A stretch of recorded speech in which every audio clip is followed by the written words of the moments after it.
Breaking news! Simula ngayon, bawal na ang cellphone sa buong mundo.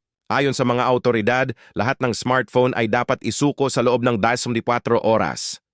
Grabe ang kaguluhan. Sa mga kalsada, makikita mo ang mga taong nagpapanik. May mga umiiyak, may mga nagtatakbuhan.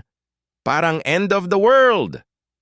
Paano na ang Facebook ko, Instagram followers ko, YouTube career ko, sa isang coffee shop?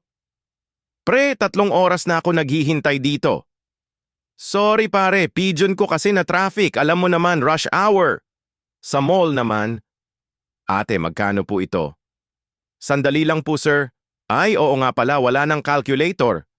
Teka, nasa storage room pa ata yung calculator kong brick. Samantala, sa mundo ng mga LDR, Dear, I miss you. Sana mabasa mo to within 3 to 5 working days. Love, ako. 3 araw later.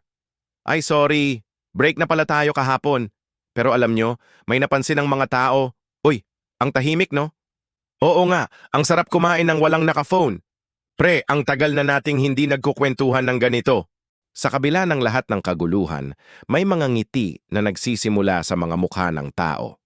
Mga pamilyang nagkakausap sa hapagkainan. Mga kaibigan na talagang nagkikita, hindi lang chat. Kaya nga, what if totoo? What if wala ngang cellphone sa 2025? Baka mas marami tayong makita, maramdaman, at ma-experience na tunay na connection.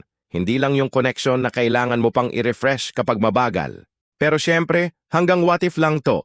Kaya habang may cellphone pa tayo, i-like nyo na tong video, i-share sa mga friends nyo, at huwag kalimutang mag-subscribe para updated kayo sa next na what if scenarios natin. Salamat sa panonood.